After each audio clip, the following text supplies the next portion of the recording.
Hola, buenas tardes a todas y a todos. Bienvenidos al taller de pacientes que hemos organizado desde Solti.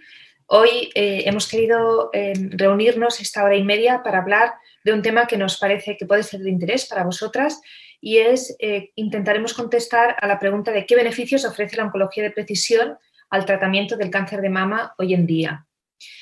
Nuestra intención es hacer un taller muy práctico y, por lo tanto, pues hemos preparado un programa que supongo que todas y todos habéis visto, en el que no solo vamos a hablar pues médicos, que nos dedicamos a atender pacientes con cáncer de mama, sino que también hemos querido contar con el testimonio de pacientes para saber cuál es vuestra perspectiva de los temas que vamos a hablar.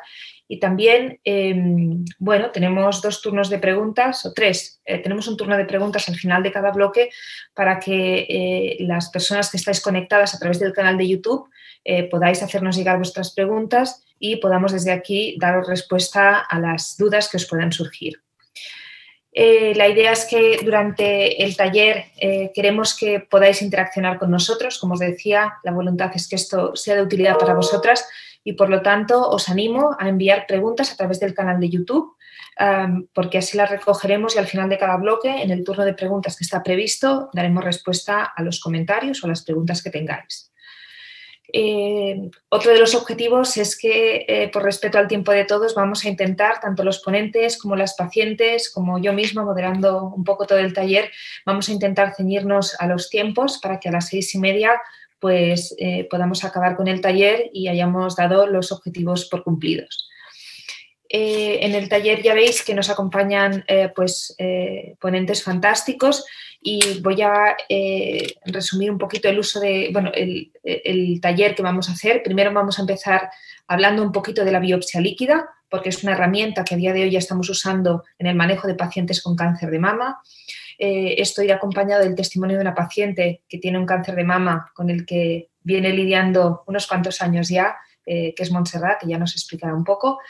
En el segundo bloque del taller vamos a hablar de las alteraciones somáticas y germinales y cómo esto puede impactar en el tratamiento de una paciente de cáncer de mama. Y aquí también vamos a tener a Asunción con su hija Laura, que nos van a explicar cuál es su percepción por las alteraciones que se han detectado en su caso. Y en la última parte del taller, Pamela, que es Scientific Manager de Solti, nos va a explicar un programa que hemos preparado desde Solti llamado HOPE, que su traducción al español es Esperanza, que se basa en la medicina de precisión y en qué puede aportar esto a vosotras como pacientes las que tenéis un cáncer de mama metastásico. Así, sin más, y vamos a ganar un poquito de tiempo al contenido del taller, vamos a empezar con el primer bloque. En este primer bloque estoy encantada de presentaros al doctor Rafael López. Él es médico adjunto del Complejo Hospitalario Universitario de Santiago de Compostela y en su charla nos va a hablar del uso de la biopsia líquida para la toma de decisiones terapéuticas en el manejo del cáncer de mama metastásico. Doctor López, por favor. Muchas gracias, Cristina. Muchas gracias a Solti por organizar estos talleres formativos que yo creo que son muy importantes, ¿no?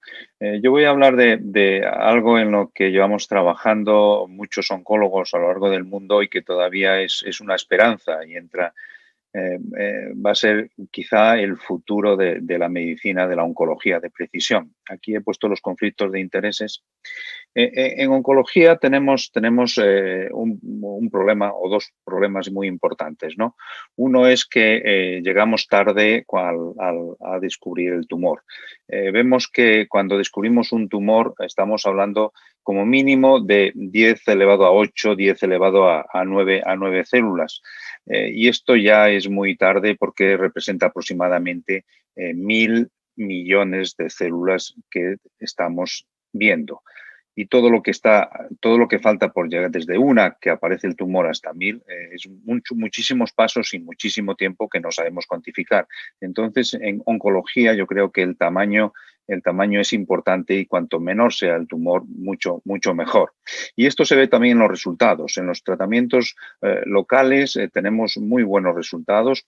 posiblemente juntando cirugía, radioterapia y quimioterapia, tenemos peores resultados, un poco peores resultados cuando la enfermedad está un poco más avanzada, pero todavía necesitamos muchos tratamientos para la enfermedad avanzada, porque los resultados realmente son pobres.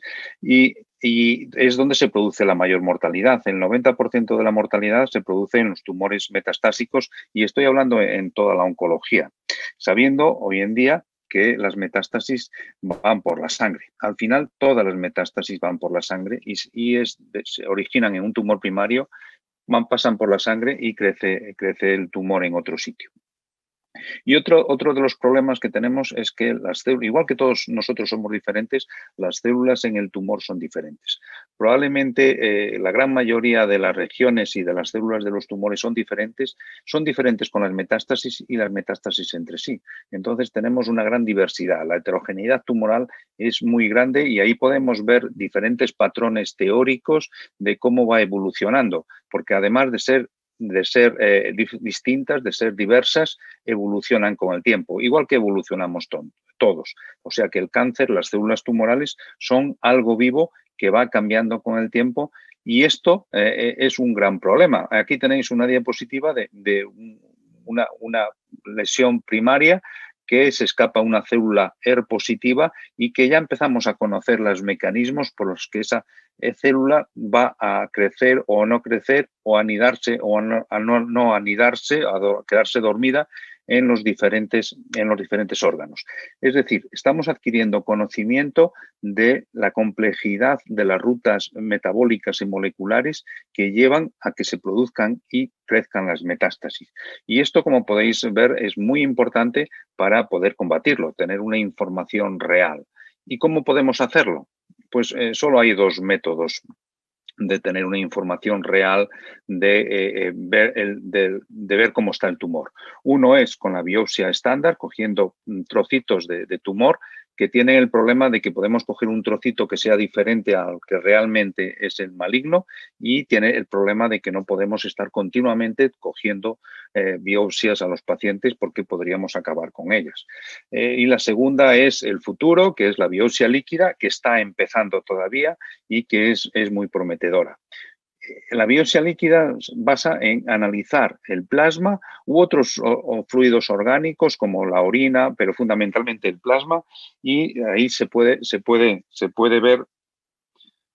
ver que todas las características moleculares del tumor, con un avance tecnológico de unas tecnologías más sofisticadas y que no, por supuesto, no voy a explicar porque hay muchas que incluso yo tampoco sé.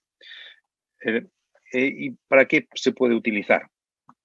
Se puede utilizar para lo que todos deseamos, que es para el cribado y detección precoz, que eso va a tardar un futuro, pero que ya hay experimentos en esa línea, es decir, conseguir diagnosticar los tumores antes de llegar al centímetro cúbico. Se va a utilizar también para nosotros los oncólogos, y especialmente en el cáncer de mama, para estimar el riesgo de recaída, para lo que nosotros llamamos la enfermedad mínima residual. Aquellos pacientes que después de operarse van a recaer o no van a recaer, que ahora mismo no tenemos una información fidedigna. Va a utilizarse también para identificar las dianas terapéuticas, para utilizar lo que estamos llamando a día de hoy la medicina de precisión. Medicina de precisión significa tener una o dos o tres dianas y poder atacarlas de una forma precisa, y no atacar con balas para todos los lados como en las antiguas guerras. Y finalmente, para monitorizar, para ver cómo va la enfermedad y, si es posible, anticiparnos a las posibles resistencias que observamos en los pacientes. Un ejemplo de detección temprana es el cáncer SIG de la Universidad Johns Hopkins, donde analizan 16 genes y 8 proteínas y se ve que puede diagnosticar de forma temprana un porcentaje de tumores, más en cáncer de ovario y cáncer de hígado. Desafortunadamente, el último de esta serie es la serie que hicieron menos en cáncer de mama, que es aproximadamente el 60%, o sea que todavía necesita mejorar estas técnicas en algunos tumores. Lo bueno es que va a ser un método barato y que va a tener una especificidad, o sea que falsos positivos muy, muy bajos, menos del 1%. Y esto siempre es agradable. Otro método también americano, que es de la compañía Grail, donde usando inteligencia artificial y epigenómica también va a diagnosticar con un pinchazo de sangre los tumores. Esto, evidentemente, esto va a pasar tienen que pasar todavía una serie de años. Están en experimentos en investigación clínica para ver si lo podemos atraer a la realidad. Lo que comentaba antes de diagnosticar la enfermedad mínima residual, este es el grupo de Londres, de Turner, donde en pacientes con cáncer de mama con tratamiento neoadyuvante se hace una secuenciación y después se intenta descubrir qué alteración genética tiene ese tumor y después se sigue con biopsia líquida. Y se puede ver dónde está el DNA mutante o el DNA nativo en el plasma de los pacientes. Y esto se hace una serie de análisis y se ve.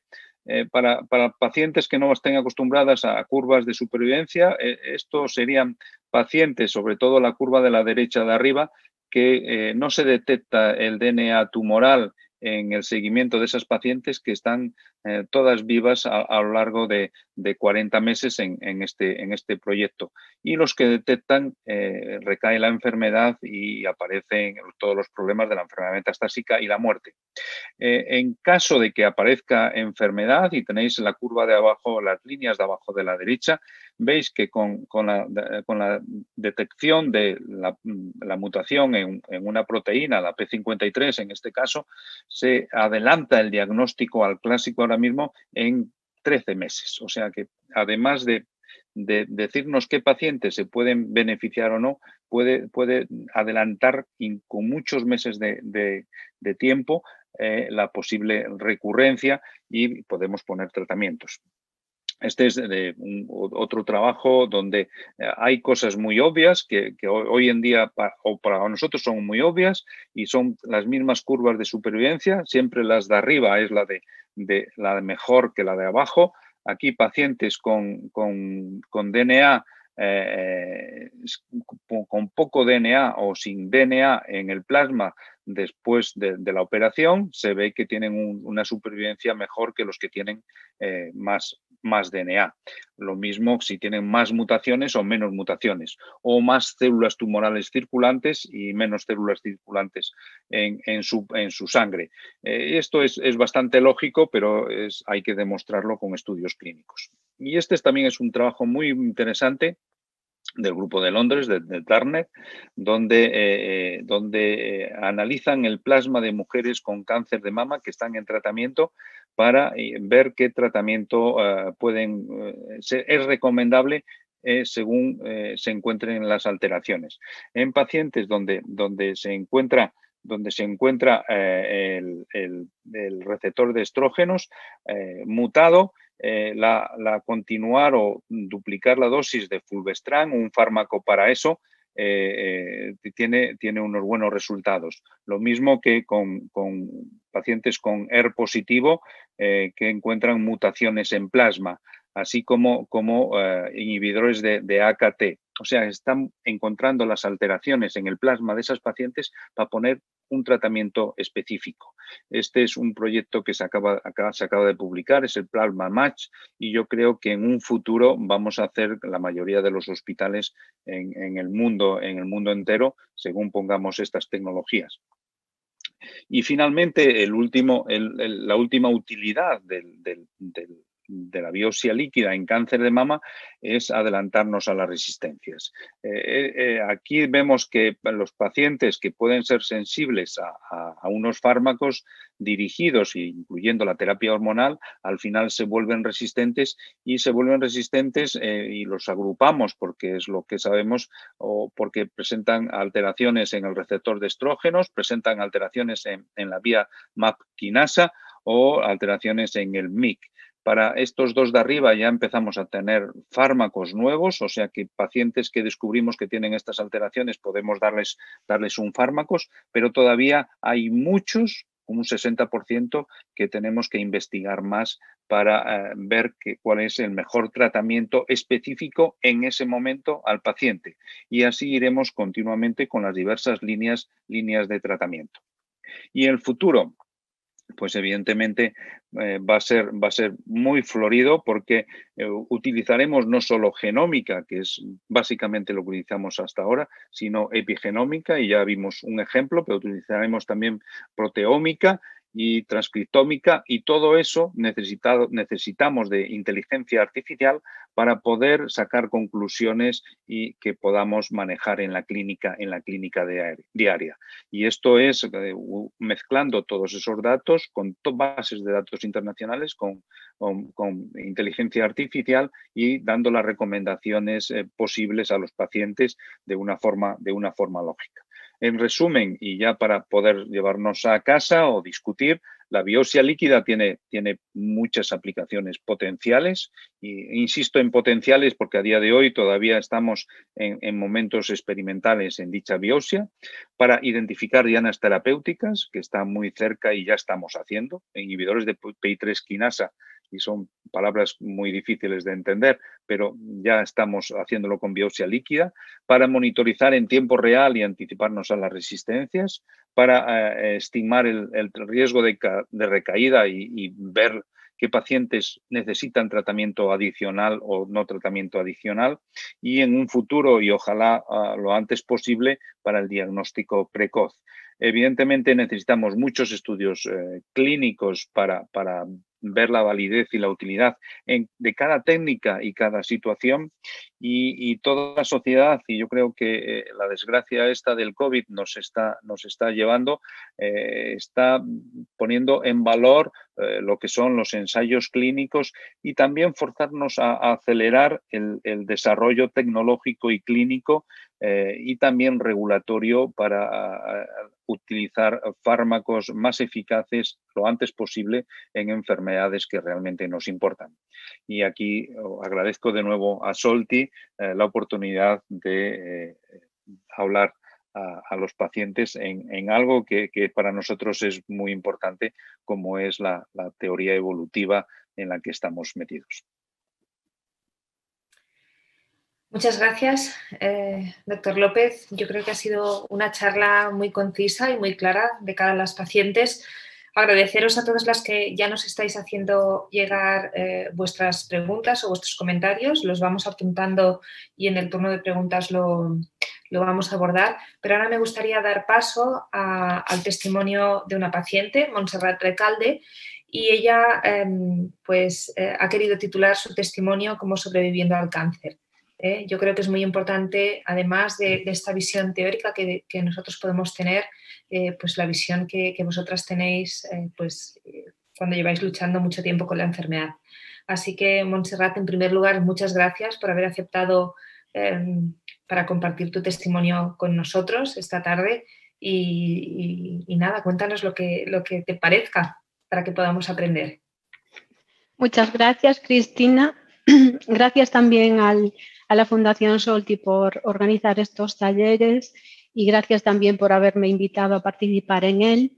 He estado pensando en qué respuesta dar como paciente a la pregunta ¿qué beneficios ofrece la oncología de precisión al tratamiento de cáncer de mama hoy en día?, que da nombre a este taller.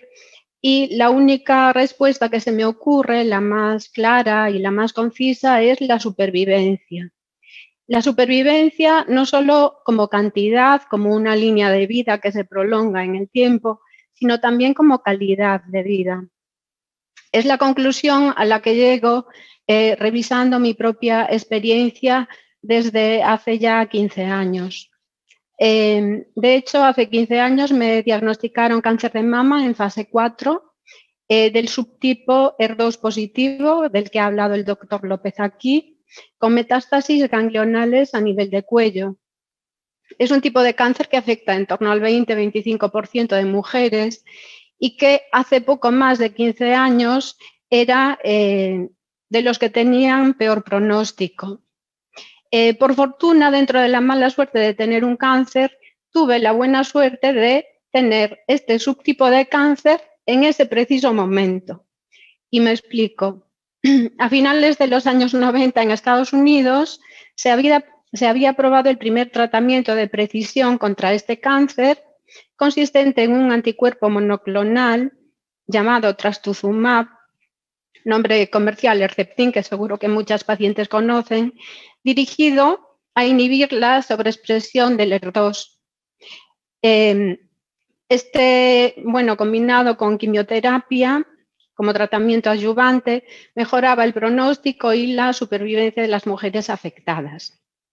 En el año 2005 ya se estaba suministrando en el Hospital Clínico Universitario de Santiago y pude beneficiarme de él.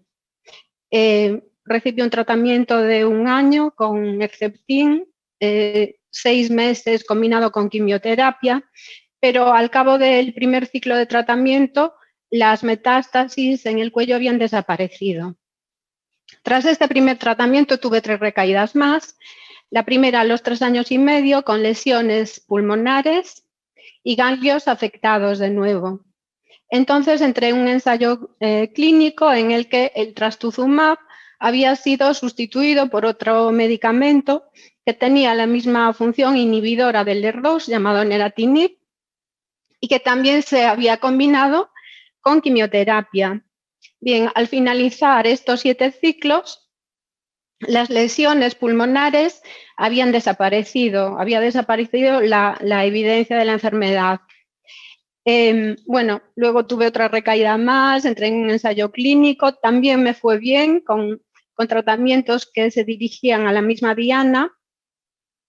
Y desde el año 2014, año de mi tercera recaída, me he venido beneficiando del tratamiento más innovador que yo sepa, los médicos que aquí pueden corregirme, contra este tipo de cáncer hasta el momento, que se llama el TDM1, que consiste en el viejo trastuzumab en conjunción con un elemento, una quimioterapia llamada DM1, y que, yo que soy de artes y humanidades, cuando pienso en su funcionamiento me parece milagroso, porque identifica las células tumorales, el trastuzumab se adhiere a la superficie y parece ser que la quimioterapia se inyecta dentro de la célula, con lo cual las células que están en buen estado pueden seguir sanas y felices en nuestro organismo, ¿no?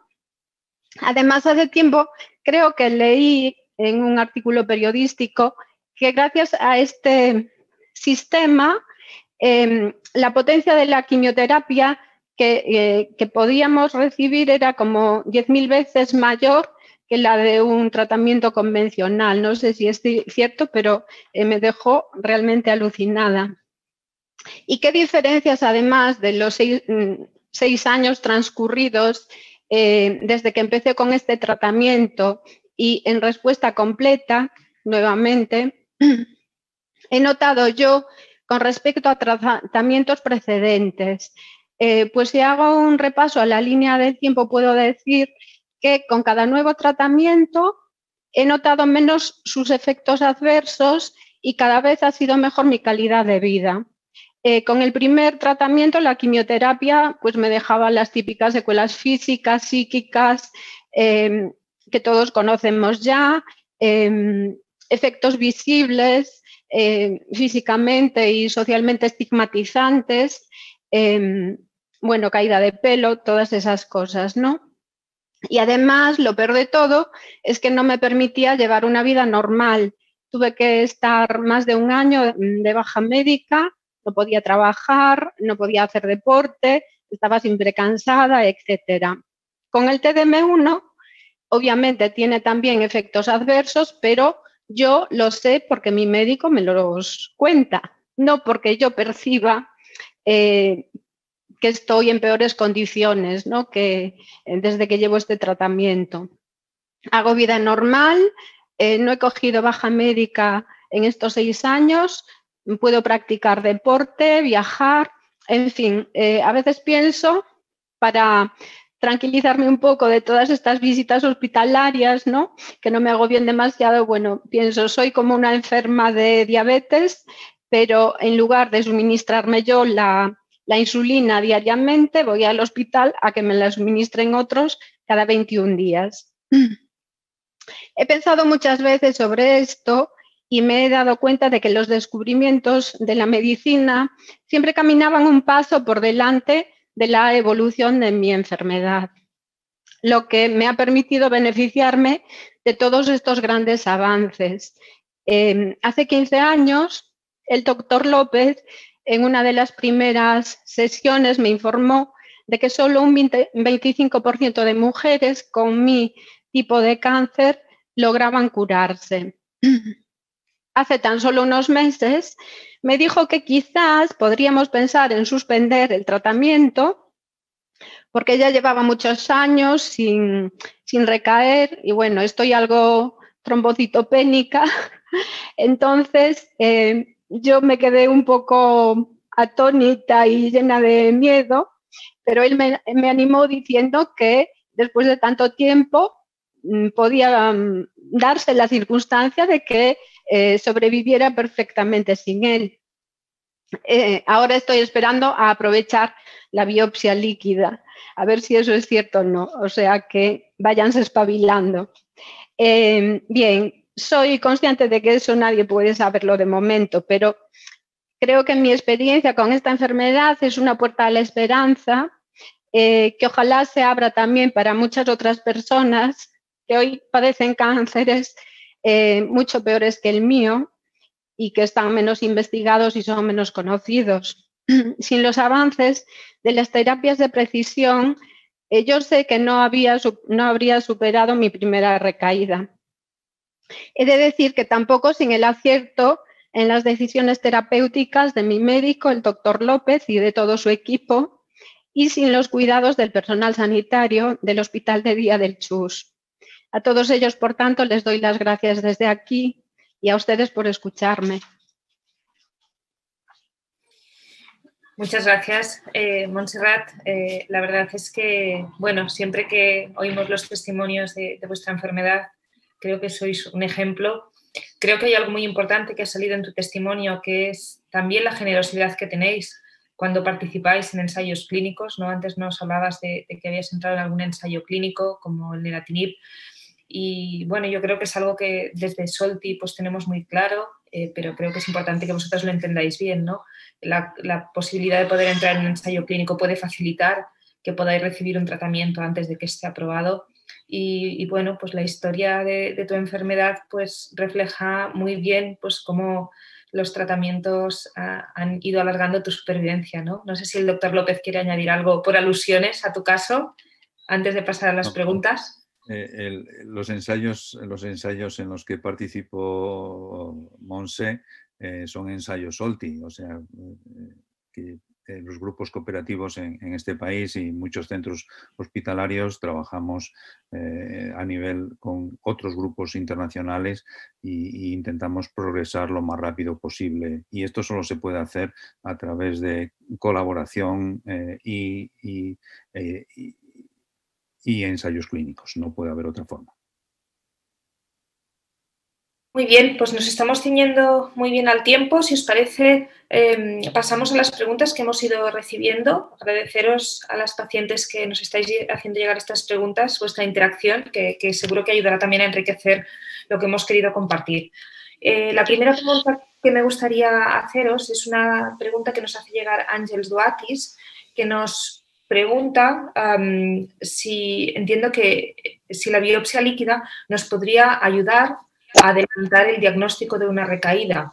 Hasta ahora, para que, bueno, supongo que todas lo sabéis, ¿no? Pero hasta ahora las decisiones en la consulta para cambiar un tratamiento, los oncólogos las tomamos habitualmente en base a los resultados de pruebas radiológicas, un TAC, un PET, una gamografía ósea, ¿no? Y la pregunta de Àngels va un poco en la línea de si la biopsia líquida nos podría ayudar a, si una paciente se encuentra mal, por ejemplo, adelantar estos resultados o tomar una decisión de cambio de tratamiento antes de que una prueba de imagen confirmara esa progresión. Doctor López, ¿qué opina?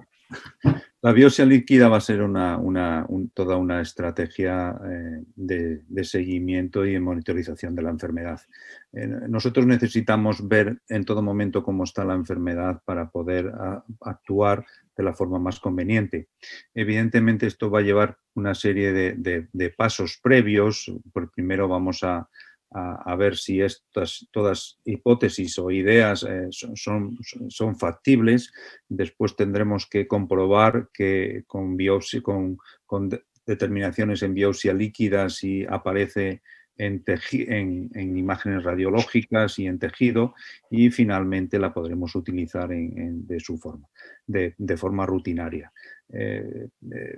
Pensando en la biología tumoral, yo estoy convencido, y esta ya es una hipótesis mía, de que de aquí a 10, 15 años vamos a utilizar la biopsia líquida como utilizamos la biopsia o el análisis de sangre en la toma de decisiones, por ejemplo, con la diabetes y la insulina que se refería antes Montse Recalde.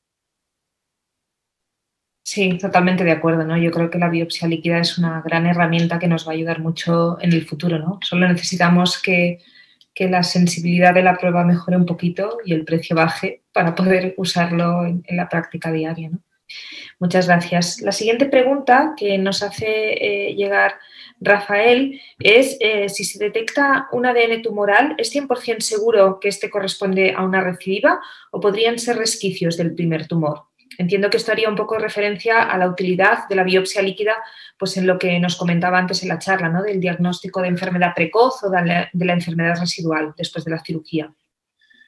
Si se detecta un DNA tumoral después de la cirugía, posiblemente sea del tumor, salvo una entidad que es nueva, que antes no conocíamos, que es la hematopoiesis clonal incierta, que hemos visto que según van pasando los años y según van aumentando la sensibilidad de las técnicas, aparecen algunas mutaciones que todavía no sabemos el significado.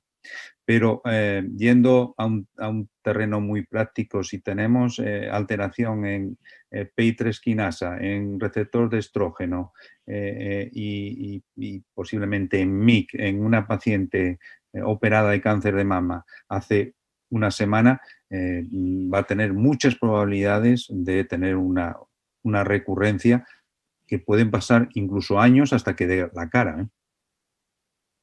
Sí, no, yo creo que aquí, igual que ha pasado un poquito con las mutaciones germinales, que después nos explicará la doctora Balmaña con más detalle, yo creo que el conocimiento de quien aplica la técnica nos va a ayudar mucho, ¿no? Es decir, hay muchas compañías desarrollando biopsia líquida, pero yo creo que el médico que reciba esa biopsia va a ser importante que la sepa interpretar y traducir esos resultados en la práctica clínica, ¿no? Pero sí, estoy de acuerdo contigo.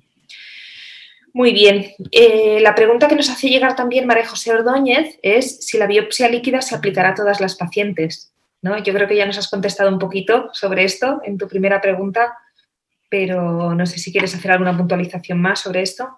Sí, yo creo que sí, que va a ser un método habitual en las consultas, y lo que sí los médicos, y un poco insistiendo en lo que tú dices, los médicos tenemos que aprender a ver qué técnica hay que utilizar en ese preciso momento para esa paciente e interpretar esos datos que nos van a llegar.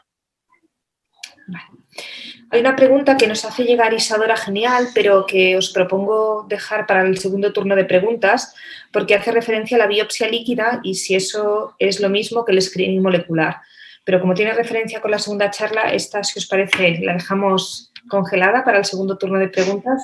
Y vamos a otra pregunta que nos hace Isadora también, y es si es mejor utilizar en un cáncer de mama metastásico con 5 años de vida la biopsia líquida, ¿no? Si esto podría ayudar a diagnosticar si hay mutaciones y si hay que encontrar el mejor tratamiento, ¿no? Y aquí entiendo pues, que la pregunta va en la línea del uso de la biopsia líquida en pacientes con enfermedad metastásica. Pues empezamos a utilizarla ya en algunas circunstancias, en pacientes hormonales y yo creo que en algunos centros en España, para que los que progresan a inhibidores de ciclinas, y antes de utilizar inhibidores de PI3 quinasa, utilizamos la biopsia líquida para saber si tienen mutación, porque los que no tienen mutación no van a responder a esos tratamientos. Esto fuera de ensayos clínicos, en la práctica rutinaria. También en muchos ensayos clínicos hacemos análisis para ver qué mutaciones tiene esa paciente para utilizar el mejor tratamiento. O sea que se está introduciendo en la investigación y se está también introduciendo en la rutina clínica. Vale, hemos recibido también una pregunta de Luis Carreras que hace referencia a las alteraciones en el gen BRCA, pero esta pregunta también, si os parece, la vamos a dejar para el segundo turno de preguntas, porque va a hacer referencia también la charla de la doctora Balmaña a este tema. Y pasaríamos a la pregunta que nos hace Amparo Medina, y hace referencia a cómo se interpreta en las pacientes con cáncer de mama metastásico la biopsia líquida, ¿no? Y cómo se interpreta pues, el hecho de tener DNA circulante y, sin embargo, no se acabe de ver una recaída o una progresión. Yo creo que esta pregunta va un poquito en la línea de lo que comentábamos en la primera pregunta, ¿no? Y si la biopsia líquida probablemente puede adelantar este diagnóstico. Sí, ¿no? sí, Ella nos aclara. Perdona. Todos tenemos DNA circulante. La mayoría del DNA que tenemos en la sangre es de las células normales y del sistema hematopoyético, de los linfocitos, que son los que más se renuevan en el organismo. Hemos descubierto que aparece algunas mutaciones que todavía no sabemos el significado y lo que sí, cada vez encontramos más mutaciones y más específicas en pacientes con cánceres que son útiles para el seguimiento, para elegir tratamientos, pero todavía estamos en épocas muy iniciales. Vale, pues si os parece, dejaremos aquí el turno de preguntas del primer bloque. Agradecer de nuevo al doctor López, ¿no? Su charla y todas las respuestas a estas preguntas, y a Montserrat el haber compartido su valioso testimonio con nosotros esta tarde. Gracias y mucha suerte. De ahora en adelante tenemos muchos más fármacos para ti, así que ánimo. Me gustaría recordaros pues, que sigáis haciendo lo que estáis haciendo, que es interaccionar a través del canal de chat. Esto nos ayuda mucho para acabar de enriquecer la discusión y contestar a las preguntas que realmente os interesan, así que no dejéis de hacerlo. Y con esto me gustaría dar paso a la segunda parte del taller. Felicitaros a todos porque vamos en tiempo y vamos a intentar que así siga. En esta segunda parte del taller tengo el placer de estar acompañada de la doctora Judith Balmaña. Ella es médico adjunto de la Unidad de Cáncer de Mama del Hospital Vall d'Hebron y también responsable del programa de consejo genético de nuestro hospital. Y va a hacer una charla que yo creo que va a ser muy útil para entender cómo las alteraciones genéticas, somáticas o germinales pueden modificar el tratamiento del cáncer de mama metastásico en 2020, ¿no? Porque muchas veces entiendo que esto puede generar confusión y el hecho de entender si una mutación está en el tumor o si una mutación es heredada, pues es importante para vosotras. Para esta charla teórica va a ir acompañada del testimonio de una paciente también, en este caso Asunción Rovira. Nos explicará su experiencia como paciente de cáncer de mama y también su hija, que nos va a acompañar y nos va a explicar cuál es su experiencia como mujer portadora de una mutación que puede aumentar su riesgo de padecer cáncer de mama y cómo ella pues, vive este riesgo siendo pues, una mujer joven. ¿Vale? Así que creo que también va a ser un testimonio muy interesante. Y con eso daremos también paso al turno de preguntas. Así pues, sin perder más tiempo, damos paso a la doctora Balmaña para que nos explique pues eso, cómo las alteraciones genéticas, somáticas o germinales pueden modificar el tratamiento del cáncer de mama metastásico. Judith, tienes la palabra. Hola, buenas tardes. Muchísimas gracias pues, por haberme invitado a participar en este taller de pacientes, aunque sea en esta situación virtual. Vamos a hablar de las alteraciones genéticas, ya sean germinales o somáticas, y cómo éstas pueden o no modificar el tratamiento del cáncer de mama actualmente. Para ello, haremos primero un breve repaso de lo que son cada una de las alteraciones genéticas, ¿no? y de los principales, digamos, vocabularios que utilizamos, ¿no? Cuando hablamos de genoma, estamos hablando de toda la secuencia de bases nucleotídicas, ¿no? Que ahora hablaremos de ellas, que constituyen el conjunto del ADN de una persona o de una especie. Genómico es todo el adjetivo perteneciente a la genómica. Y el gen es una parte de este genoma, es la unidad funcional, es la que tiene la capacidad luego de sintetizar una proteína, que es la que luego nos da los caracteres hereditarios y nos hace funcionar nuestras células.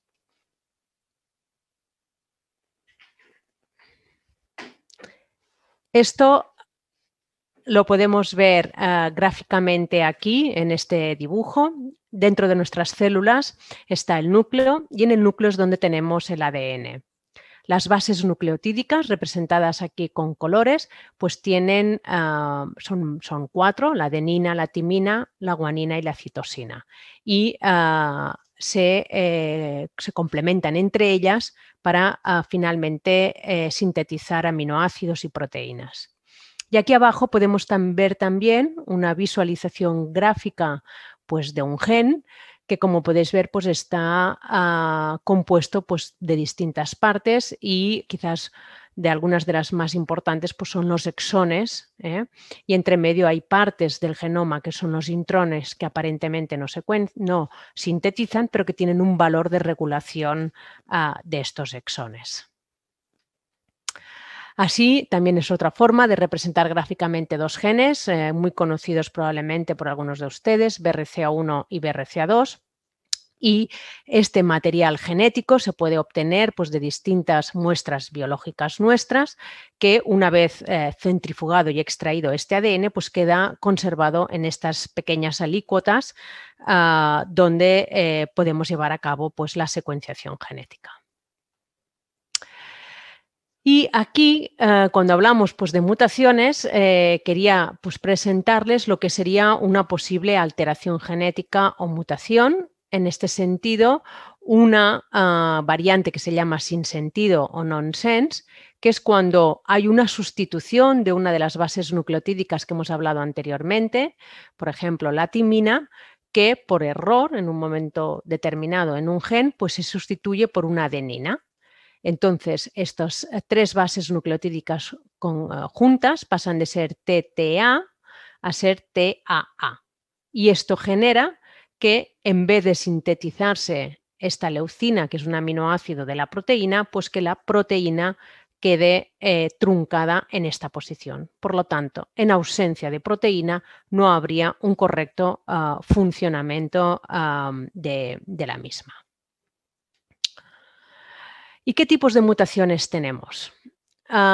Es una situación en la que generalmente pues, entramos en confusión y en dificultad de interpretación y forma parte también de uno de los retos que nosotros tenemos que hoy en día resolver cuando hacemos estudios genéticos. Imaginemos el caso de una célula, aquí tenemos 2 células germinales representadas en verde pues, por un ovocito y aquí por un espermatozoide, ¿no?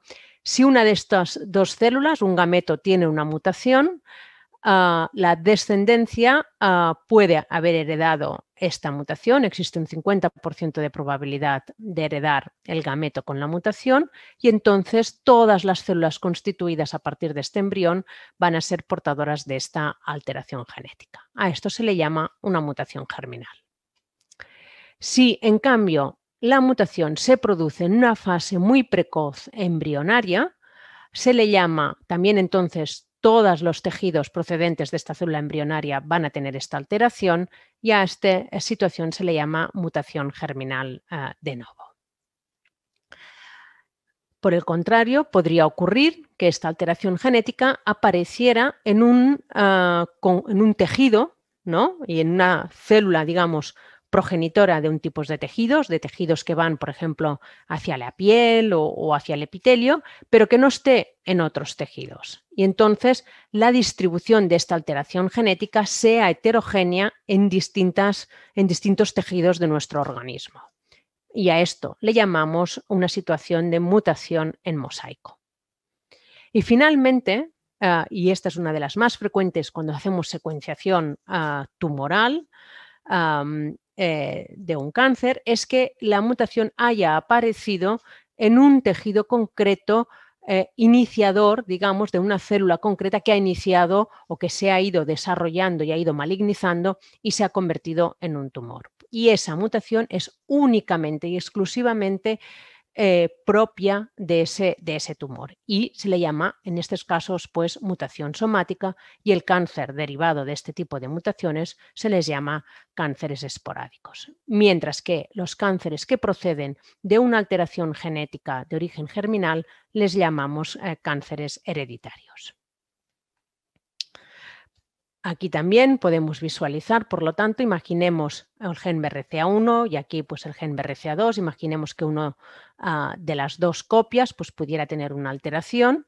Si esta mutación se transmite a través del espermatozoide o del óvulo, lo tendrán todas las células de la descendencia y hay un 50% de probabilidad de transmitirlo posteriormente también a la descendencia. En cambio, si la mutación se produce ya en una fase más avanzada del desarrollo embriológico o ya en un tejido concreto, es una mutación somática y esto no se transmite y no a la descendencia.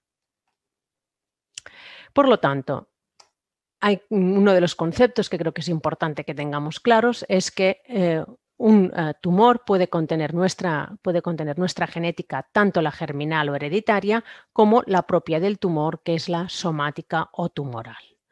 Y el análisis completo del ADN del tumor o de su genoma, ¿no?, es lo que ha permitido pues, conocer cuáles han sido el proceso de cancerigénesis y de malignización, y ha permitido también llegar a un momento de medicina de precisión en oncología. Esto ya lo ha explicado muy bien anteriormente el doctor Rafael López, cómo a partir de una obtención de muestra tumoral o de sangre, pues se puede llevar a cabo secuenciación genética, conocer las vías de crecimiento, de proliferación y de alteración que tiene esa célula tumoral, seleccionar terapias dirigidas, buscarlas con tratamientos específicos, pero también pues, puede utilizarse para la monitorización de respuesta o para la evolución genómica del tumor e ir adaptando en algún momento las terapias adecuadas según cómo evoluciona dicha enfermedad. Centrándonos un poquito en BRCA1 y en BRCA2, porque son dos genes que tanto los podemos identificar con un origen somático como con un origen germinal, me ha parecido interesante presentar estos datos de un estudio muy reciente en el que se han analizado más de 200.000 tumores a nivel tumoral y uno de los estudios que se ha hecho es determinar la frecuencia con la que una alteración genética en BRCA1 y BRCA2, cuando se identifica en tumor, conocer con qué frecuencia esta alteración puede ser germinal o hereditaria o puede ser somática. Y de este análisis se desprende que en el 48% de los casos en los que se identifica una mutación en BRCA1 o 2 en secuenciación tumoral, el origen es germinal, es decir, hereditario. Si dicha alteración genética se ha identificado en un cáncer de mama, de ovario, de próstata o de páncreas, que son tumores relacionados con la susceptibilidad hereditaria por BRCA1 y BRCA2, la probabilidad de que esta alteración sea de origen hereditario es del 60%. En cambio, si la alteración se encuentra en tumores que no están asociados con esta predisposición hereditaria, por ejemplo, pues un tumor cerebral, un cáncer renal, un cáncer de colon o de intestino delgado o un gástrico, esta frecuencia es mucho más baja y solo del 33%. Muy bien. Entonces, esto creo que es importante diferenciar el origen germinal o somático, porque un origen germinal luego en personas sanas puede estar asociado a un incremento de riesgo de desarrollar cáncer de mama, como vemos en esta gráfica. En cuanto a las alteraciones somáticas, han llevado pues, al desarrollo de terapias dirigidas, algunas de ellas ya aprobadas, por ejemplo en BRCA1 y 2, tanto para cáncer de mama, ovario, páncreas y próstata, ya tenemos terapias específicas vinculadas con los inhibidores de PARP.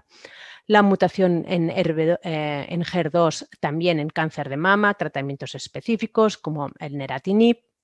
En cáncer de mama, mutaciones en PI3K, los inhibidores de PI3K como el alpelisib.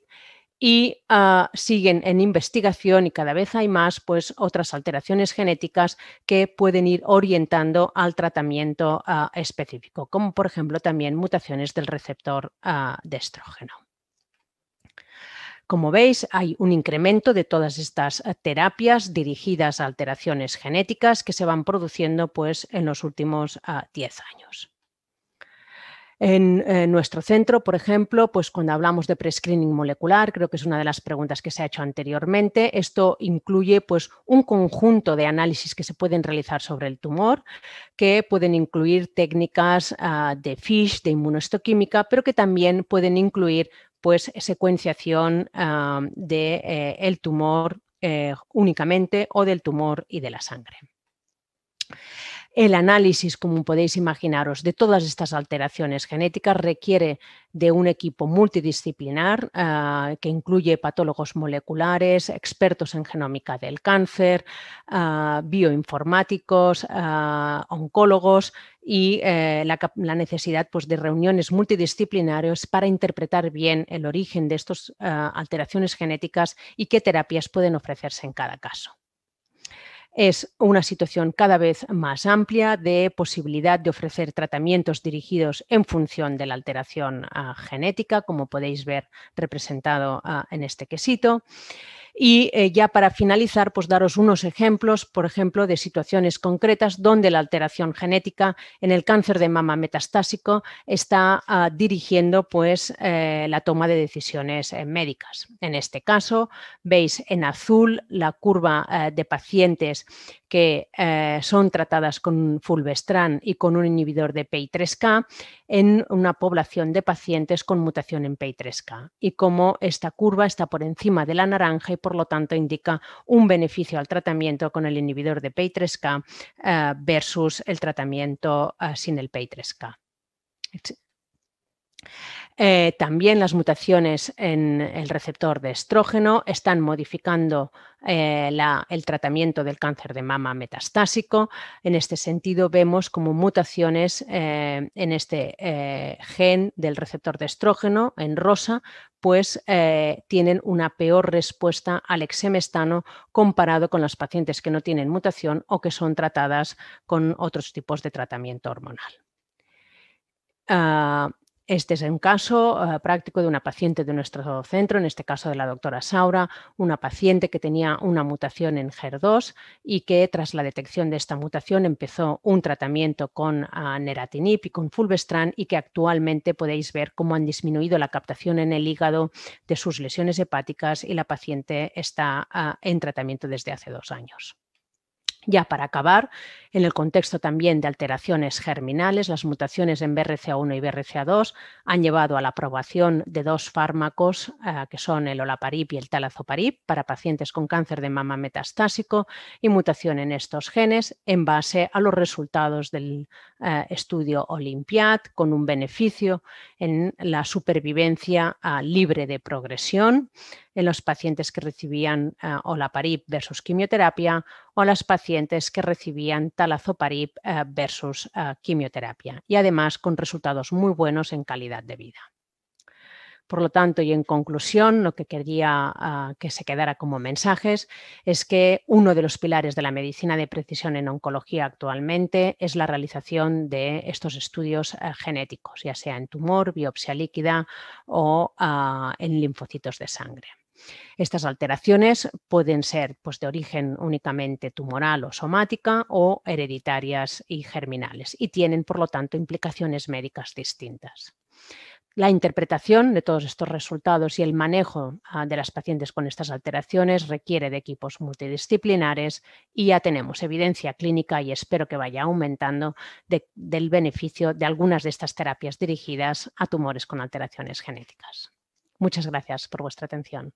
Muchas gracias, Judith, por esta charla tan didáctica. Yo creo que ya se han aclarado algunas de las dudas que habían podido salir, pero luego en el turno de preguntas volveremos a ellas.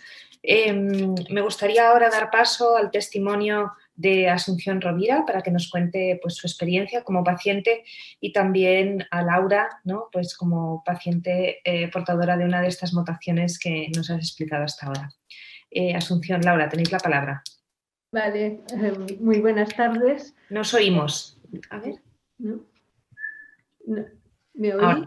Ahora sí, perfecto. Vale, pues buenas tardes. Yo también quería dar las gracias por haberme invitado a este taller. Y bueno, voy a explicar un poco mi experiencia. También llevo ya muchos años con el cáncer, pero bueno, vamos tirando.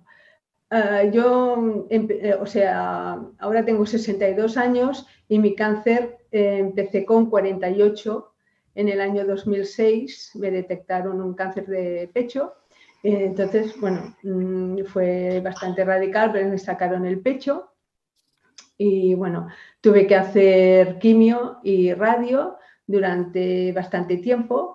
Al final también me reconstruí el pecho porque creí, bueno, que era importante para mi vida. Y bueno, estuve muchos años, pues que estuve muy bien, hasta el año 2014, que bueno, volví a recaer con un tumor en la espalda. Y me operaron, todo fue muy bien, pero hice radio, pero la cosa fue que las medicaciones que me daban pues no me acababan de funcionar bien. Y aquí fue cuando me hice las pruebas genéticas, porque bueno, yo tengo antecedentes que mi madre murió muy joven, con 33 años, de un cáncer de pecho. Entonces consideraron importante hacerme las pruebas genéticas. Y aquí, pues la verdad es que me fue muy bien. Me hicieron las pruebas genéticas y tengo el BRCA2 de herencia, hereditario. Y entonces, a partir de aquí, pues fue cuando ya entré en el Vall d'Hebron con estudios clínicos del Vall d'Hebron. Empecé en el 2015 estuve 2 años con un estudio de quimio y tal, y la verdad es que me fue muy bien. Bueno, hasta que supongo que las medicaciones, pues llegó un momento que ya el cuerpo también dice basta y bueno, sigo en el Vall d'Hebron, voy haciendo dentro de los estudios de siempre enfocados al BRCA2 y bueno, he hecho pastillas, he hecho quimios, la verdad con buenos resultados porque la calidad de vida de momento es muy buena, la verdad. Y bueno, no sé.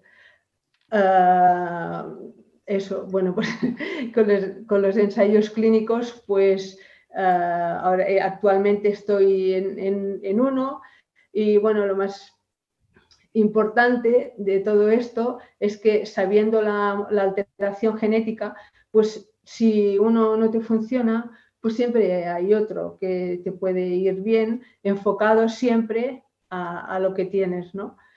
Y creo que esto es bastante importante, saber la alteración genética y, bueno, al menos en mi caso me ha funcionado bastante bien.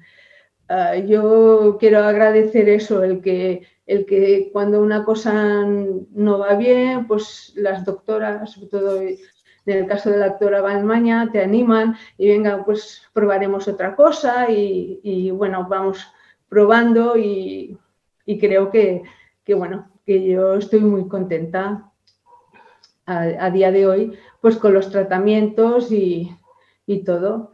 Y bueno, ahora después de dar las gracias y eso, me gustaría que mi hija pues aportara su testimonio de cómo fue las pruebas genéticas que nos hicieron a mí y luego a mis hijas, que tengo 2.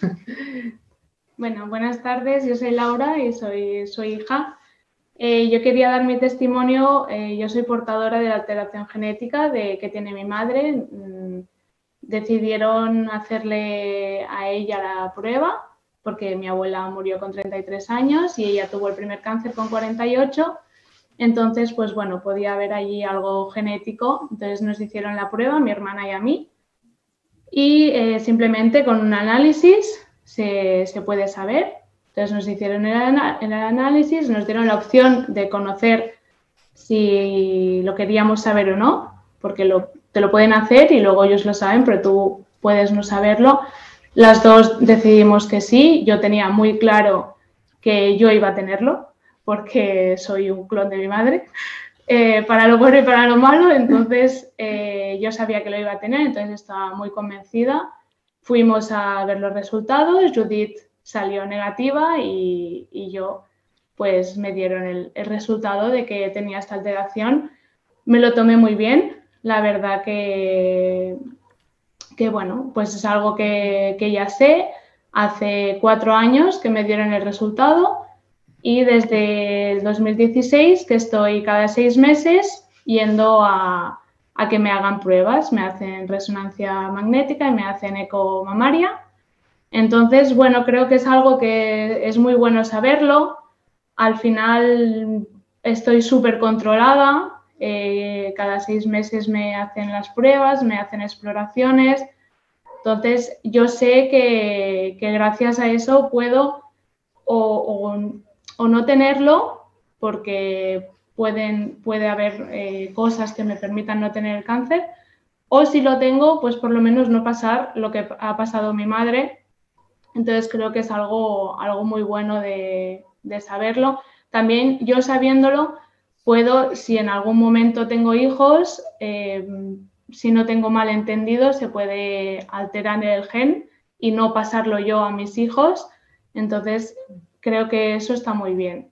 Y nada, bueno, creo que es algo muy bueno, que si alguien está en el mismo caso que yo, que tenga la madre o la abuela, que tenga algo genético, que pregunte, que se haga la prueba genética. Creo que cuanto más gente se la haga, también para futuras generaciones podremos evitar que haya más cánceres. Entonces, creo que está muy bien esta opción, que se dé y que se pregunte en el hospital si se pueden hacer las pruebas y que se hagan. Y bueno, así gracias a la investigación pues podremos conseguir que igual en un futuro pues desaparezca el cáncer. Y ya está. Muchas gracias. Bueno, muchas gracias a las dos por vuestra visión de lo que habéis vivido, ¿no? Con el diagnóstico pues de Asunción y todo lo que ha venido detrás, ¿no? Creo que es importante pues, ese agradecimiento que nos hacías llegar, Laura, ¿no? Especialmente para la doctora Balmaña, bueno, del seguimiento y el acompañamiento de tu madre y hacer que ella siga aquí, pues gracias a los tratamientos que ha recibido a través del chat, ¿no? Y bueno, un poco reiterar lo mismo, yo creo que es importante, igual que comentábamos pues con Montserrat anteriormente, creo que, bueno, aquí tenemos otro ejemplo, pues que el hecho de haber detectado pues una alteración genética y haber podido acceder a diferentes ensayos clínicos, pues bueno, está dando buenos resultados y con una buena calidad de vida, ¿no? Así que, bueno, yo creo que es otro ejemplo que podemos hablar, ¿no? Y muchas gracias por compartir vuestra historia, porque la verdad es que sabemos que no es fácil hablar de lo que vivís en vuestro día a día y lo agradecemos mucho. Así que desde Solti preparamos estos talleres con mucha ilusión para vosotros, para las pacientes, y agradecemos mucho que vosotras queráis formar parte de ellos y contribuir con vuestro testimonio. ¿Vale? Entonces, si os parece, pasamos a las preguntas, ¿vale? Porque creo que hay preguntas muy interesantes, algunas cosas que discutimos en nuestras discusiones internas y ya hablaremos de ello. Hemos dejado 2 preguntas del primer bloque que me gustaría recuperar. La primera era de Isadora, que nos preguntaba si la biopsia líquida y el screening molecular es lo mismo. Yo creo que Judith en su charla lo ha dejado claro, pero no sé si quieres hacer alguna puntualización sobre esto, Judith. Bueno, cuando hablamos de screening molecular incluimos allí, al menos en nuestro centro, pues la secuenciación tumoral, que puede ser de varios tipos, pero es cierto que el screening molecular va más allá únicamente de la secuenciación y hay algunas alteraciones tumorales que pueden diagnosticarse por otras técnicas. Hay translocaciones y hay por inmunohistoquímica, la presencia o la ausencia de proteínas, por FISH, etcétera. Entonces, bueno, la verdad es que son varios estudios, varios análisis y distintas técnicas. Muy bien, gracias. Una pregunta que nos hacía llegar Luis también en el primer bloque, pero que hemos aparcado hasta aquí, es si hay alguna terapia de oncología de precisión específica para cáncer de mama avanzado con receptores hormonales positivos, HER2 negativo, con una alteración del gen BRCA2 en los tumores. Nos has explicado un poquito, ¿no? Pero no sé si quieres específicamente expandirte un poquito más en los inhibidores del PARP, ¿no? Quizá. Correcto. Bueno, lo que creo que estamos aprendiendo ahora es que no todas las alteraciones genéticas tienen el mismo significado si se encuentran en cualquier tumor. No solo es identificar la alteración genética, sino también conocer en qué estado está esta alteración genética en cuanto al grado de disfunción que causa en el tumor. En el caso de cáncer de mama, hay datos que apoyan de que una alteración tumoral puede tener un significado clínico a nivel de diseñar terapias específicas muy parecido al hecho de que sea una alteración germinal. Yo creo que todavía tenemos camino para recorrer a nivel de investigación para demostrar esto, pero sí que es uno de los tipos de tumores donde la alteración en BRCA1 o en BRCA2 a nivel de tumor puede tener un significado muy parecido a la alteración germinal de cara a la búsqueda de tratamientos dirigidos. Evidentemente no para la situación que nos han explicado pues, Asunción y Laura, que son todas las otras implicaciones de herencia y de transmisión de la alteración genética. Muy bien, yo creo que ha quedado aclarado, ¿no? con esto. Luis Carreras también nos hacía llegar una pregunta sobre si existen nuevos biomarcadores, además del receptor de estrógeno, la progesterona y el HER2 y la secuenciación genética, para conocer mejor el tipo de cáncer y aplicar tratamientos personalizados, ¿no? Un poco en tu charla ya hablabas de diferentes alteraciones, ¿no? Pero no sé si querrías comentar algo más aquí. Bueno, hemos hablado de algunas de ellas, hemos hablado de la alteración de las mutaciones en HER2, hemos hablado de las mutaciones en PI3K, de las mutaciones en el receptor de estrógeno y bueno, estamos conociendo, ¿no? Y estamos obteniendo datos cada vez más robustos, ¿no? Porque proceden de distintos estudios clínicos y nos dan datos de evidencia también cada vez más robustos, al principio de respuesta, luego de supervivencia libre de progresión y ahora incluso ya los tenemos también en supervivencia global, que pues apoyan la utilidad de utilizar estas alteraciones genéticas en estos genes concretos que hemos mencionado pues para seleccionar tratamientos. Por lo tanto, son biomarcadores que podrán irse utilizando progresivamente en distintos subtipos de cáncer de mama para, en el contexto, digamos, metastásico, pues para escoger terapias dirigidas y para conocer si puede haber resistencia a ciertos fármacos. No sé si en esto, Cristina, pues quieres tú también expandirte un poco más, ¿no? Sí, yo creo que a día de hoy, siendo prácticos, ¿no? Las alteraciones que utilizamos para la toma de decisiones con tratamientos aprobados son estos que comentabas, ¿no? Pues los receptores, el HER2 y las mutaciones genéticas para buscar pacientes que se puedan beneficiar de inhibidores del PARP. Y la siguiente alteración que diría que vamos a utilizar en cáncer de mama son las mutaciones de PI3K para este fármaco que se llama Alpelisib y que esperamos que en breve esté aprobado, ¿no? A partir de ahí sabemos que podemos encontrar muchas otras alteraciones y que vamos aprendiendo cómo utilizar esta información, pero a nivel de utilidad práctica, pues esta es la que os decía, ¿no? Hay otras, pues como las mutaciones de HER2, antes Judith nos presentaba el ejemplo de una paciente, ¿no? Por ejemplo, pero a día de hoy todavía son alteraciones que miramos en el contexto de investigación y con la posibilidad de incluir a pacientes en estudios clínicos, a veces con gran beneficio, como esta paciente que lleva más de 2 años con la enfermedad controlada, ¿no? Pero bueno, yo creo que lo importante es que las pacientes entendáis qué significa esto, ¿no?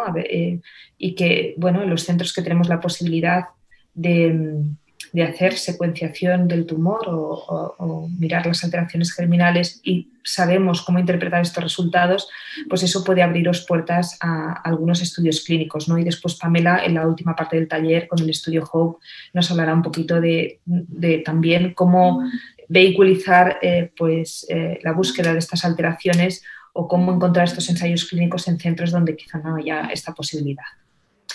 Entonces, aunque nos vayamos a pasar unos minutos, yo creo que hay algunas preguntas que son muy interesantes y no querría dejar de hacer, así que pediría que fuéramos concisos, pero que intentemos contestarlas todas.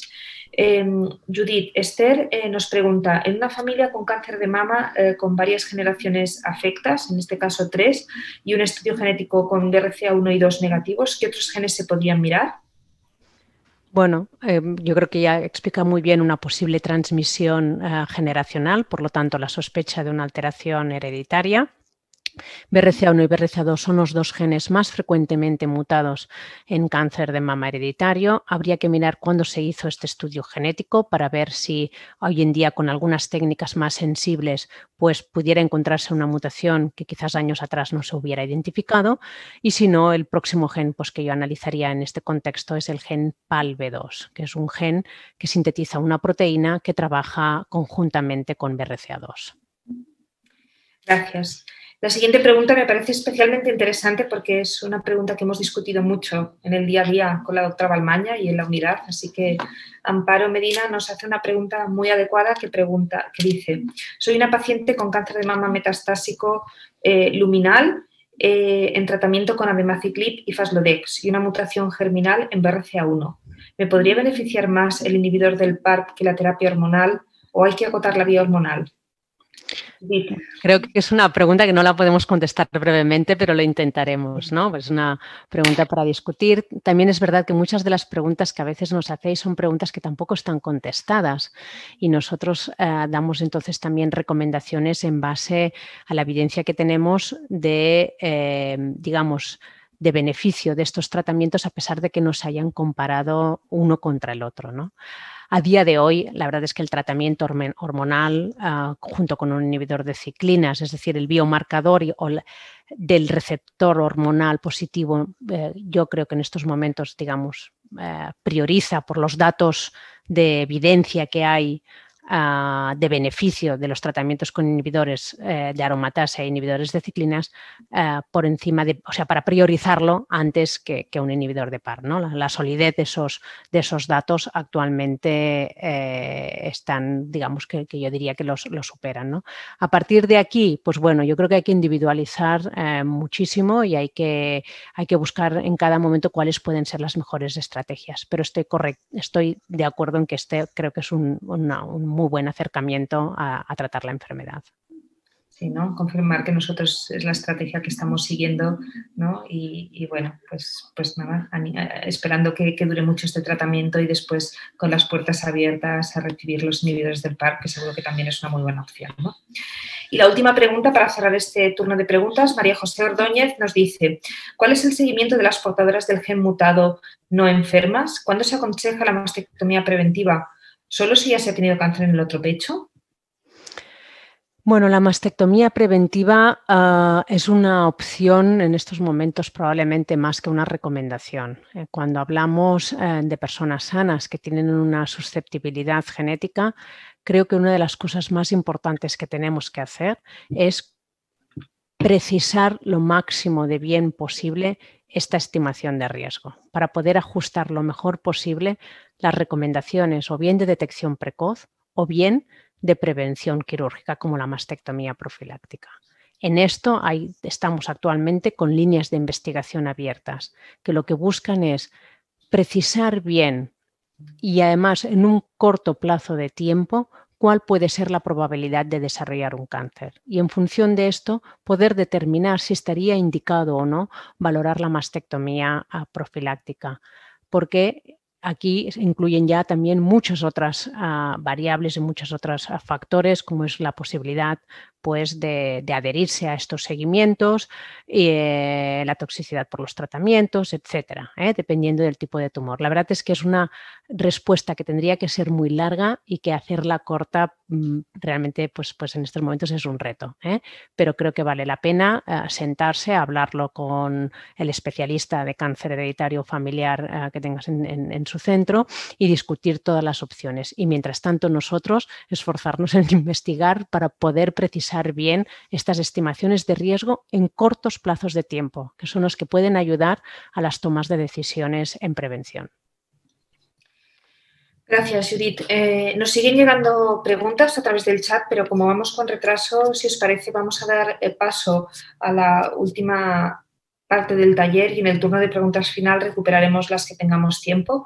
Entonces, con esto, bueno, agradecer a Asunción, a Laura y a Judith pues su participación en este bloque y dar paso a Pamela Celiz. Como os decía, ella trabaja como Scientific Manager de Solti.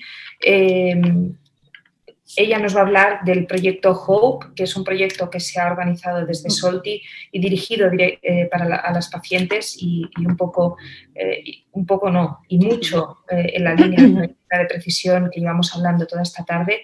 Así que, Pamela, tienes la palabra. Gracias, Cristina.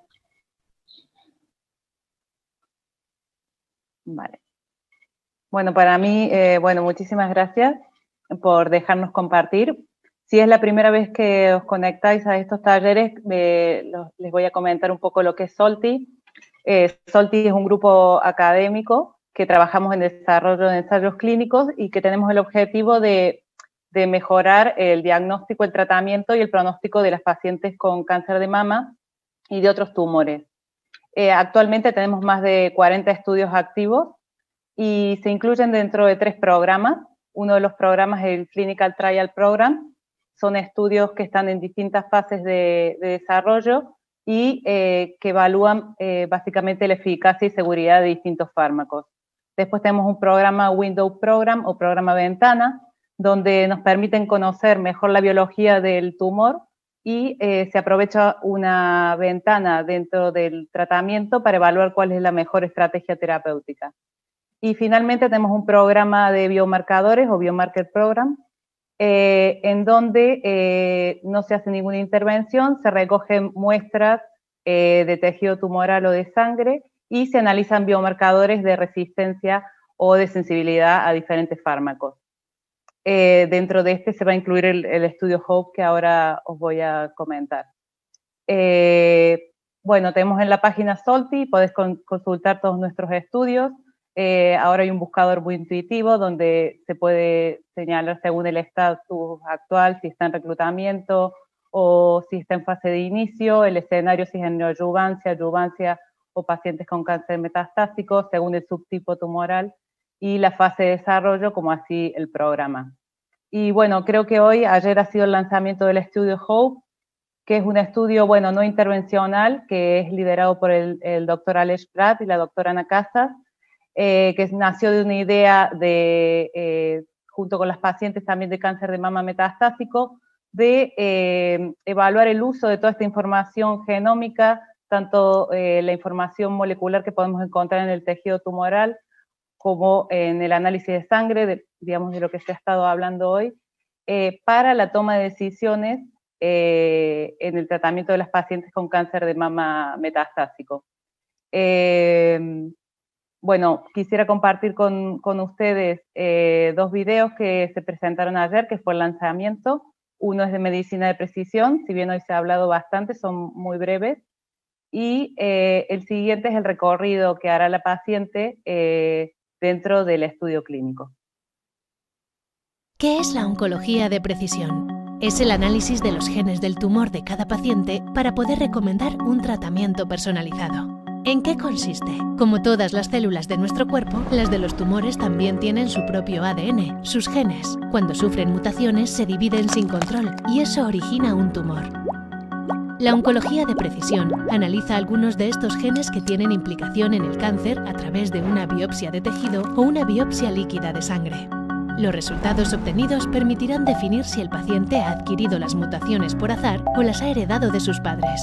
Esta técnica de análisis se conoce como secuenciación genómica y ha permitido desarrollar terapias dirigidas con fármacos para estas mutaciones. El paciente podrá recibir un tratamiento personalizado. ¿Qué otros beneficios tiene? Si juntamos los resultados del análisis de cada tumor, obtendremos el perfil molecular de cada paciente. Esta información puede ayudar a predecir otros aspectos tales como el riesgo de recaída, la efectividad de terapias convencionales o posibles efectos secundarios. Tras la evaluación en un comité de expertos, el oncólogo u oncóloga podrá recomendar el mejor tratamiento adaptado al perfil de cada paciente.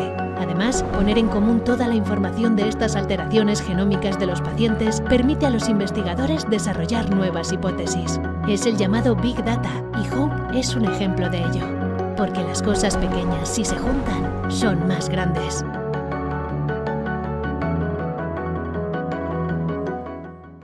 Cada cáncer es diferente. Por eso nace HOPE, un programa de investigación colectiva para el cáncer de mama metastásico promovido por Solti, en el que podrán participar 600 personas con este perfil. El objetivo es recomendar un tratamiento personalizado según el estudio genómico de su tumor. Si quieres participar, descarga la app de Solti, crea tu perfil dentro del apartado HOPE y rellena el formulario con tus datos clínicos. Puedes darnos el contacto de tu oncólogo si quieres que él también participe en tu caso. Verificaremos tu perfil y en pocos días recibirás una notificación de HOPE. Si cumples con los requisitos, estarás dentro del estudio. Entonces podrás llamar a SynLab y te dirán dónde dirigirte. Allí firmarás el consentimiento en papel para que recojan tu muestra de tumor en el hospital y te extraerán sangre para la biopsia líquida. En la app podrás rellenar el formulario con tu historia clínica. Después, solo te quedará esperar. Nosotros nos ocuparemos de enviar los resultados al Molecular Advisory Board para que sean analizados. Al cabo de unos días, recibirás a través de la app el informe del MAP con su recomendación adaptada a tu caso. Si así lo escogiste, tu oncólogo también recibirá el informe y podréis decidir conjuntamente los próximos pasos a seguir. Este proceso durará alrededor de un mes, pero estaremos a tu lado y seguiremos tu evolución durante los próximos 3 años, en los que podrás estar al día de las actividades que organiza Solti y otras asociaciones de pacientes. Tu contribución permitirá poner en común todos los datos y seguir investigando para encontrar más terapias. Las pequeñas cosas, si se juntan, son más grandes.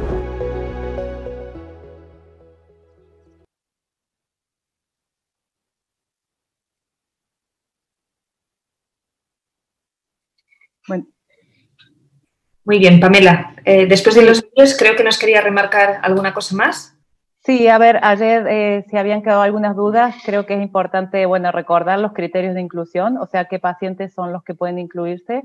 Son tanto hombres como mujeres, porque esta era una de las preguntas, que tienen que tener diagnóstico de cáncer de mama localmente avanzado o metastásico, que hayan realizado, estén realizando o vayan a realizar algún tratamiento dentro de un contexto de primera línea, y puede ser tejido tumoral. Recomendamos preferiblemente metastásico de la biopsia más reciente, pero puede ser tumor de archivo, o bien la muestra de sangre. Lo ideal es que tengan los dos, pero cualquiera de las dos condiciones los habilita para poder ser incluidos en el estudio. Bueno, esto creo que era importante porque surgió bastante la duda si, digamos, si podían ser incluidos si no tenían solo muestra de sangre. Y después, si ya hay varios casos de pacientes que ya han sido secuenciados, pues en estos casos, cada caso se va a analizar en particular. Entonces, bueno, tenemos un mail donde también podés enviar todas las preguntas, que es hope@gruposolti.org. Y bueno, esto eran de las preguntas que habían quedado pendientes, y si hay más dudas, pues yo os animo a todos a participar. Probablemente a comienzos de la próxima semana ya esté la aplicación disponible para que se la puedan descargar en sus teléfonos. Pamela, yo creo que sería importante, no sé, remarcar cómo sería el proceso si una paciente desde su casa quiere participar en el HOPE. ¿Cuál es el proceso que tiene que hacer para entrar en el estudio o para acceder a él? Vale, a ver, hay una página que es el landing, de donde hay que registrarse con los datos, ¿vale? Registran sus datos y a ellas les llegará un mail. En ese mail les envían un enlace a la aplicación HOPE, que estará disponible para Android y para página web inicialmente, en donde van a tener un consentimiento para la cesión de sus datos y van a completar un formulario de los criterios de inclusión. Este formulario debe ser autorizado, o sea, van a recibir un mail donde diciendo cumple los criterios para participar en el estudio HOPE, y se le va a recordar que ellos tienen que contactar con un centro de SynLab cercano a su domicilio, que es a donde ellos van a acudir para hacerse la extracción de la muestra de sangre para el análisis del Guardant 360 y un formulario donde autorizan a que recojan la muestra de tejido de su hospital. ¿Vale? Entonces, ellas después, posteriormente, tienen que completar unos formularios en la aplicación y aproximadamente en un mes, sí, es un tiempo aproximado, logramos tener los resultados de ambos estudios moleculares, toda su historia clínica, se reúne un comité que son 22 expertos y en base a las alteraciones halladas, tanto, ya sea en la muestra de tejido o en sangre, van a emitir una recomendación de una terapia dirigida frente a esta alteración o bien para la participación en algún ensayo clínico. Toda esta información va a ser subida en la aplicación. Perfecto. Y recibida también por la paciente, ¿verdad? Recibida por la paciente y compartida, y la puede compartir con su médico oncólogo. No lo he explicado en detalle porque en uno de los videos explicamos todo el proceso, pero sí, alentamos, digamos, a que en todo este camino, si bien es la paciente la que lidera, ¿no? De hecho, hay todo un programa de formación, ¿no? De empoderamiento de la paciente para que ella pueda liderar todo, digamos, su enfermedad y la participación en el ensayo clínico, la inclusión, participación y seguimiento posterior. Perfecto. Gracias, Pamela. Bueno, yo creo que esto es un reto, ¿no? Desde Solti, pues realmente creemos en la investigación clínica y en la medicina de precisión, como hemos visto antes en el testimonio de pacientes y su acceso a diferentes ensayos clínicos, y se ha hecho un esfuerzo muy grande desde Solti para poner en marcha pues, el estudio HOPE y que se pudieran hacer estos análisis en las pacientes que lo desearais, ¿no? Pero esto es un reto y bueno, y un hito para el empoderamiento de la paciente, ¿no? Cada vez más vosotras sois las que estáis tomando el control de vuestra enfermedad y desde Solti pues os hemos querido dar esta oportunidad y como veis pues gran parte del éxito de HOPE va a depender de vosotras y de vuestra implicación, ¿no? Así que animaros a participar, a todas las que cumpláis los criterios de inclusión, porque al final pues vais a tener una información muy valiosa que puede ayudar a guiar el tratamiento de vuestra enfermedad, ¿no? Así que, bueno, animaros a participar, a explorar la página web y a ver si podéis entrar en el estudio, ¿no? Tenemos 4 minutos, voy a recuperar muy rápido las preguntas que habían quedado pendientes, las voy a responder yo misma de manera muy concisa para ceñirnos al tiempo. Amparo Medina nos decía que tiene una mutación germinal en BRCA1, así como varios miembros de su familia, y ella tiene un cáncer de mama metastásico, pero en la secuenciación del tumor de mama no salió esta alteración de BRCA1 germinal. Bueno, esto es una cosa que pasa con poca frecuencia, pero es verdad que en los estudios tumorales se puede perder sensibilidad respecto a las alteraciones que vemos en los linfocitos, que es lo que se estudia cuando se hace el estudio germinal, ¿vale? Es algo que pasa con poca frecuencia, pero que puede pasar, ¿no?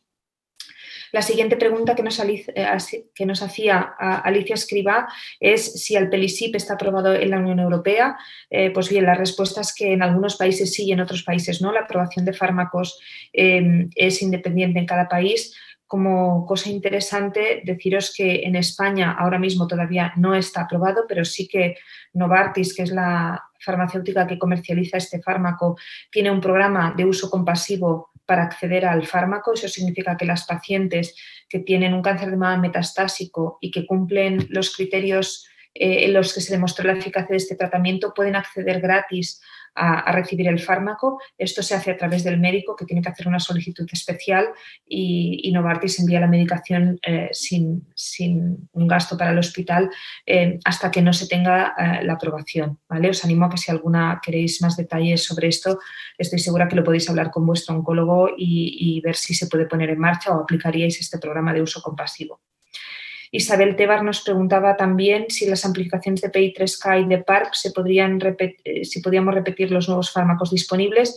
Pues deciros que esto, en el caso de mutaciones de PI3K, no amplificaciones, el fármaco que ha demostrado su eficacia es Alpelisib, y en el caso de los inhibidores, en el caso de las mutaciones en BRCA1 o BRCA2, los fármacos que han demostrado su eficacia y que están aprobados son los inhibidores del PARP. Ya hemos visto que había varios en el mercado.